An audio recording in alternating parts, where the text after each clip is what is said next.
આ બધા ગ્રંથો, કીર્તનો, અષ્ટસખાઓ એ મારા વાલા રસથી ભરપૂર છે. અને પાછો આ રસ એવો, આમાં ગોતલા છોતલા જ નહીં. તમારામાં ત્રેવડ હોય એટલું પીવો. ગોટલા છોટલા કાઢીને તમારે ચિંતા કરવાની જરૂર નથી કે છાલ ખવાઈ જશે, ગોટલાનું ઓલું ભરાઈ જશે. ના, આ રસો સીધો જ ઉતરવાનો છે. પણ આપણે તોય કહીએ કે અમારે લેવો નથી, તો બેન ભાઈ તારા જા. હરિરાય વાંગ મુક્તાવલી.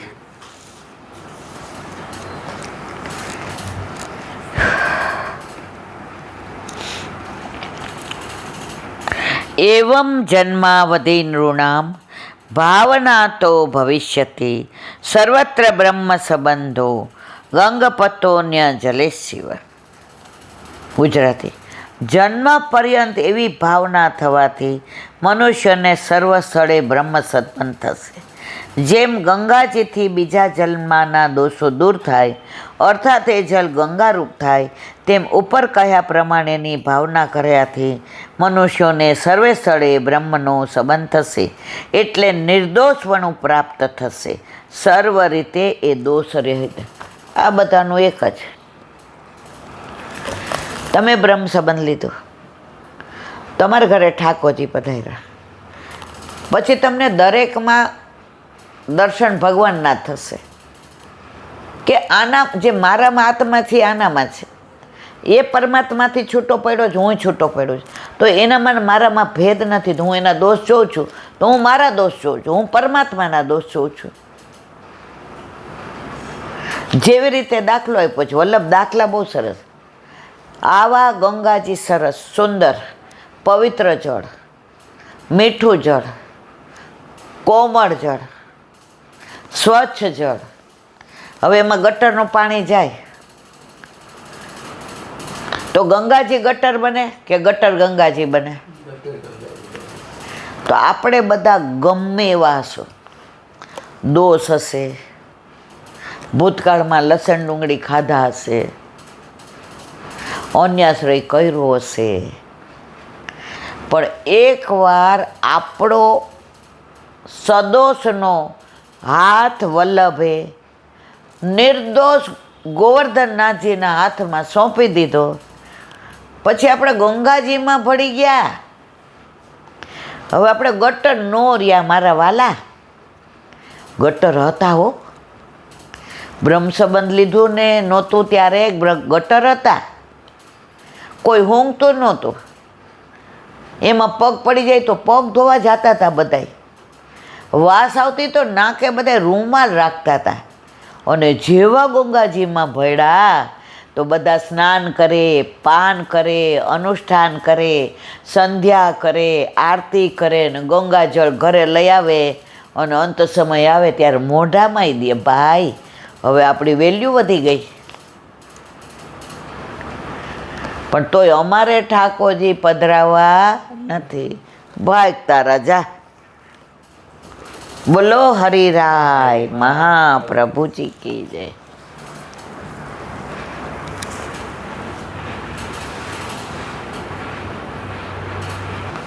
શ્રી વલ્લભાધીશ. સુબોધિનીજીનું પાન વલ્લભ કરે તો થાય, અને સ્પર્શ કરવો આપણા બસની વાત નથી.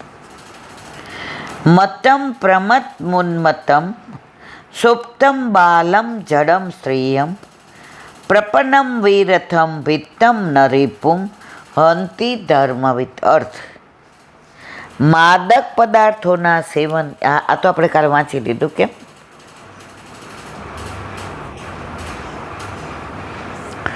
એના પછીનું સ્વપ્રાણાન્ય પરમાણય પ્રપુષ્યાણ તૃણ ખલઃ તદધતસ્ય હિ શ્રેયો યદોશાથ્ય પુમાન.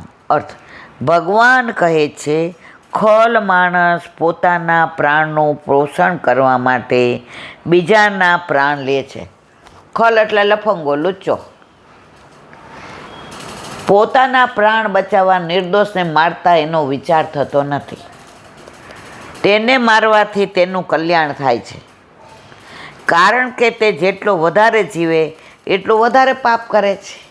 સુબોધિનીજી, અશ્વત્થામાને ન મારવાનું કારણ શું છે? શાસ્ત્રો કહે છે જિજ્ઞાસંતમ જિજ્ઞાસ્યાત, મારવાની ઈચ્છા રાખનારને મારવો જોઈએ. એટલે શાસ્ત્ર પ્રમાણથી પણ એના વધનો નિષેધ નથી.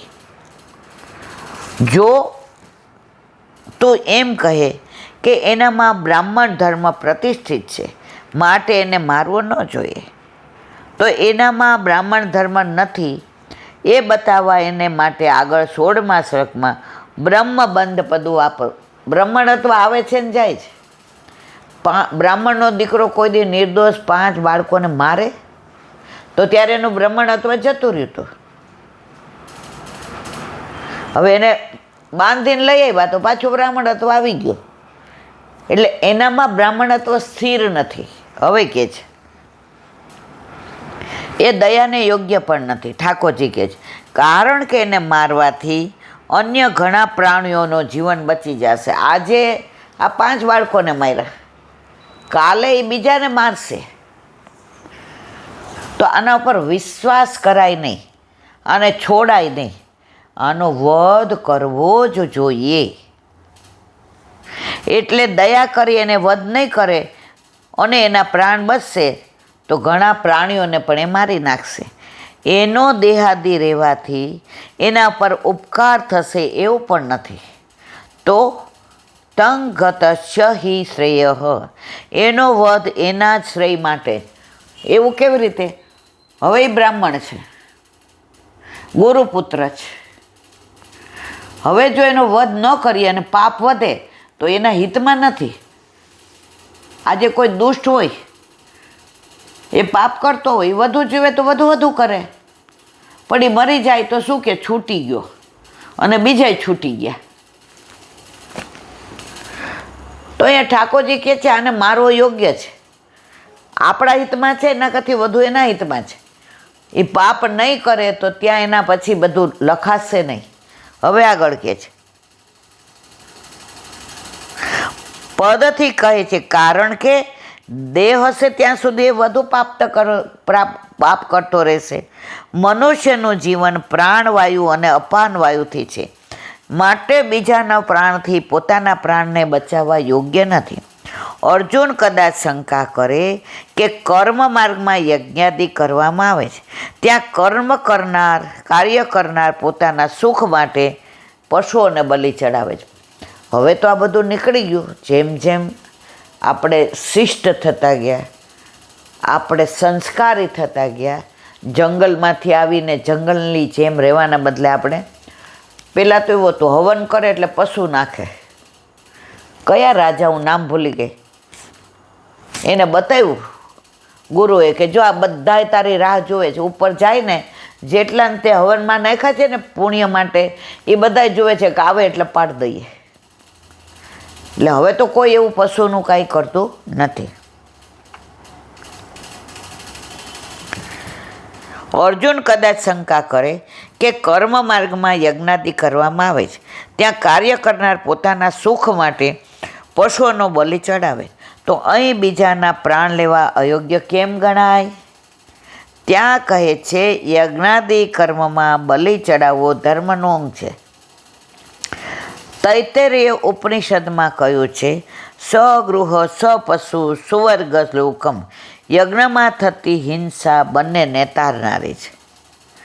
જ્યાં બંનેમાંથી એકના જ પ્રાણનું રક્ષણ થઈ શકે એવી પરિસ્થિતિ હોય ત્યાં પોતાના પ્રાણનો ક્ષય કરવો તે ઉત્તમ ગતિ છે. ત્યારે સામાના પ્રાણ બચાવવા પોતાના પ્રાણ, 2 જણમાં 2 મરવાના હોય તો સામેના પ્રાણ બચાવવા એ ઉત્તમ ગતિ છે, પોતે મરી જવું. એક તળાવ હતું ને ત્યાં સંત ગયા કે અહીંયા પાણી થોડું છે, તો 2 હરણ ને હરણી મળેલા પડ્યા હતા. સંત કે આ પાણી વિના મર્યા તરફડીને, તો આ 2 પાણી કાં પીધું નહીં? પછી 2ને જોયા તો કે હવે સમજાયું અમર પ્રેમ કોને કહેવાય. આમાં પાણી એટલું જ હતું કે એક જણ પીએ તો બચી જાય. એટલે હરણીએ હરણને કીધું તમે પીઓ, તમે બચી જાઓ. હરણ કે તું પે, તું બચી જાય. બે કે એક બચે જીવી ન હો, કે પ્રેમ આને કહેવાય કે પ્રેમે વિના રહી ન શકાય. તો બેએ પાણી જતું કર્યું અને બે પ્રાણ ત્યાગી દીધા. તો આને કહેવાય પ્રેમ. તો અહીંયા કહે છે કે બે જણમાંથી આપણે મરી જાય ને હામાને બચાવીએ ને તો આપણને ઉત્તમ ગતિ પ્રાપ્ત થાય.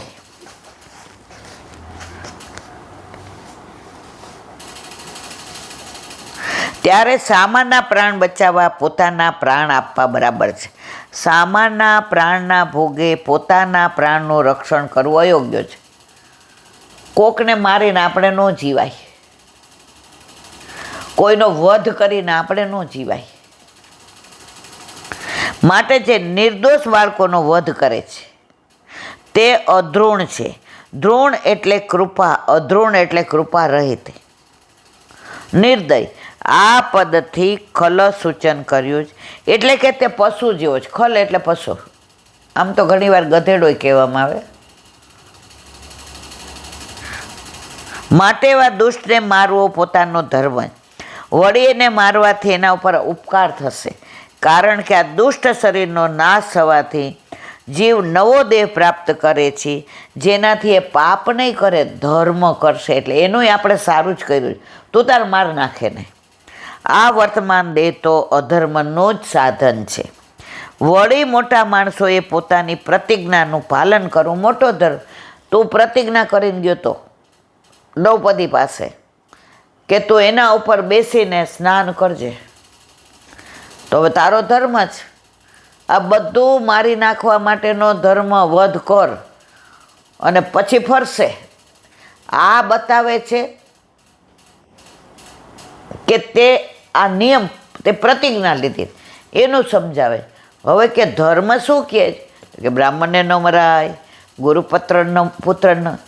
પ્રભુ પછી પરીક્ષા કરીને કહે છે હવે તું નક્કી કર તારે અશ્વત્થામાને મારવો છે કે નથી મારવો. અને પછી મણીની વાત આવશે. અને તે અશ્વત્થામાને મારવાની પ્રતિજ્ઞા કરી છે. બોલો વલ્લભાધીશ કી. શ્રીમદ ભાગવત અને મારા ગુરુદેવને દંડવત પ્રણામ કરું છું.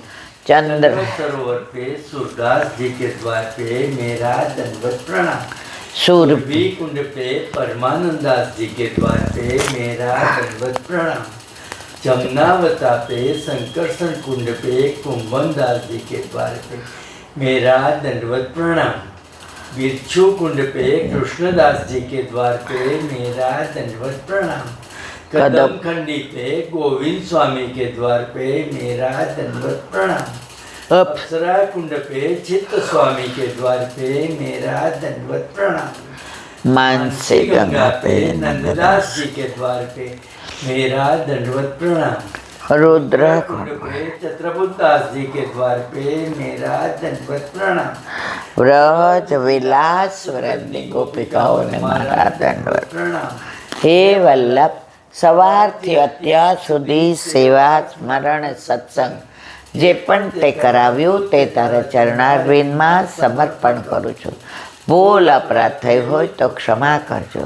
બોલો વલ્લભાધીશ દ્રઢઈન ચરણ કેરો ભરોસો દ્રઢઈન ચરણ केरो श्री वल्लभनक चंद्र छटादीन सब जुगमाय अंधेरो भरोसो दृढ़ चरण केरो साधन और नहीं करी में जासो होय निवेरो सूर का कहे त्रिविध आंधरो बिना मोल को चेरो भरोसो दृढ़ई न चरण दृढ़ई न चरण दृढ़ई न चरण केरो। શ્રી વલ્લભાધીશ કી જય. આજનો આ સત્સંગ મારા વલ્લભના ચરણારવિંદમાં સમર્પણ કરું છું. ભૂલ અપરાધ થઈ હોય તો ક્ષમા કરજો. આ મારા વલ્લભની વાણી અને ભૂલો એ મારી. બોલો વલ્લભાધીશ કી જય. જન્માષ્ટમીની ખૂબ ખૂબ વધાય, ખૂબ ખૂબ વધાય, ખૂબ ખૂબ વધાય. મારા વાલા વૈષ્ણવ, વલ્લભ કૃપા કરશે તો મંગળવારે બરોડા એરપોર્ટ પાસે દશાશ્રીમાળી હોલ છે, ત્યાં 2 કલાક માટે સત્સંગ માટે આવવાનું વલ્લભને વિનંતી કરી છે. વલ્લભની કૃપા થશે તો આવીશ. તો જેને ત્યાં નંદ ઉત્સવ અને સત્સંગમાં ભાગ લેવો હોય તે બધા અવશ્ય આવજો. બોલો વલ્લભાધીશ. બધાય વૈષ્ણવને જાજા કરીને જય શ્રી કૃષ્ણ.